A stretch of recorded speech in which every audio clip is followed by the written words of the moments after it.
안녕하세요. 김성일입니다. 제 유튜브 구독자 수가 22,222명을 얼마 전에 달성을 했거든요. 정말 빠른 시간에 많은 분들이 구독을 해주셔서 감사한 마음에 기념 이벤트를 했었는데 질문을 올려주시면 영상으로 다뤄보겠다 이렇게 말씀을 드렸어요. 그래서 오늘부터 하나씩 좀 답변을 드려보도록 하겠습니다. 이런 질문이 있으셨습니다. 동적 자산 배분을 하지 않는데 투자 공부를 꾸준히 해야 하는 이유가 있을까요?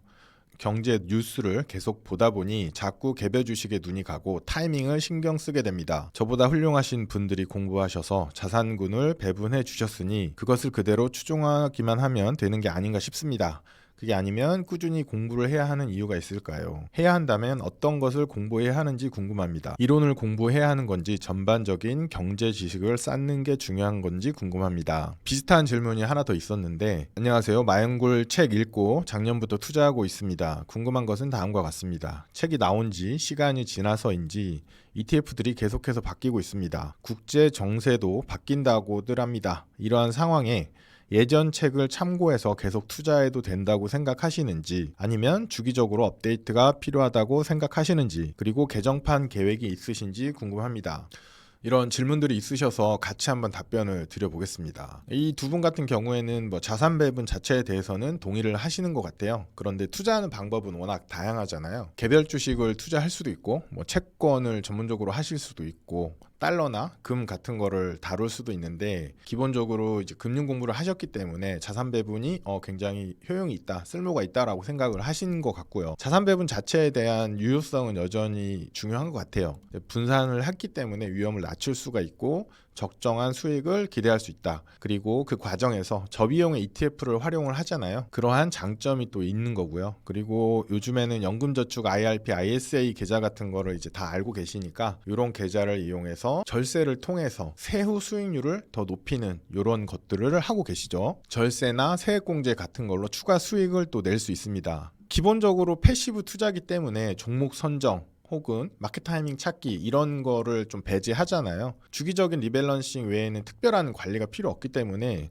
투자에 들이는 시간과 스트레스를 줄일 수 있다. 이게 바로 자산 배분의 장점이죠. 그런데 이제 문제가 하나 있어요. 뭐냐면 전문가마다 구체적인 전략은 다 달라요. 자산 배분 책이 굉장히 많이 나왔거든요. 지금은 책들도 굉장히 많이 나오고 관련한 서비스도 굉장히 많이 나옵니다. 자산 배분형 펀드들도 있고요. TDF, TIF 이런 자산 배분형 ETF들도 있고, 그리고 연금 계좌를 어떻게 활용하는 게 좋은가에 대한 의견도 굉장히 다양합니다. 저 같은 경우에도 마연골 2019년 버전하고 2023년 버전에서 포트폴리오가 많이 바뀌었죠. 그렇기 때문에 비교하고 공부를 할 필요가 있다라고 생각이 들고요. 특정 전문가가 최고라고 말하기가 어려워요. 예를 들어서 저도 많은 분들이 이제 제 책을 잘 읽어주셔가지고 너무너무 감사하기도 하고, 회사에서 이런 서비스도 하고 있는데 제가 최고다, 제가 제일 좋다, 제가 제일 낫다라고 주장할 수 없습니다. 근거가 없거든요. 그렇기 때문에 이제 비교하실 필요가 있는 거죠. 소비자 입장에서 여기 서비스랑 저기 서비스랑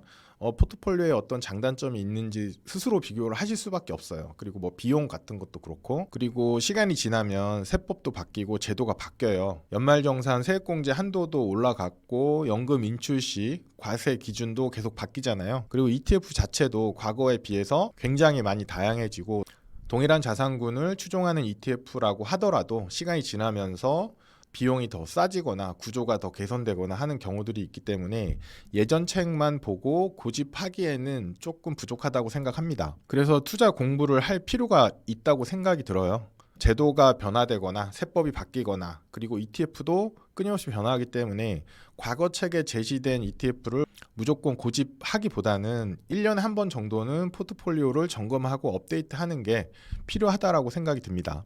다만 자산 배분의 핵심 원칙이 분산 투자하고 장기 투자잖아요. 이런 핵심 원칙은 유지를 하고 변화된 환경에 맞게 ETF를 더 리서치하고 분석을 하고 참고를 해서 변경할 필요가 있는 경우에는 변경을 하는 게 맞겠죠. 그리고 전반적인 경제 지식에 대한 공부를 하는 것도 좋은데 경제보다는 금융 지식을 축적해 나가는 게 좋다고 생각을 해요. 경제는 이코노미고 금융은 파이낸스거든요. 분명히 약간 달라요. 다르기 때문에 경제 자체에 대한 지식을 쌓아 나가는 것도 좋고 좋은데, 금융 지식을 좀 축적해 나가는 그런 공부가 좀 필요합니다. 그리고 금융 지식이 한번 쌓이면 계속해서 축적이 돼요. 그래서 과거 정보가 다 필요 없어지는 건 아니고 그 토대 위에서 새로운 정보가 업데이트 되면서 좀 성장이 되거든요. 그렇기 때문에 꾸준히 좀 공부를 하실 필요가 있고, 다만 투자에 너무 많은 시간과 에너지를 쏟지는 마시고 이제 본업이나 생활에 집중할 수 있는 구조를 만드는 게 중요하고, 그러면서 이제 균형을 잡는 게 되게 중요하다고 생각합니다. 저는 투자도 자산 배분 투자를 좋아하지만 삶 자체에서의 균형도 굉장히 중요하다고 생각을 해요.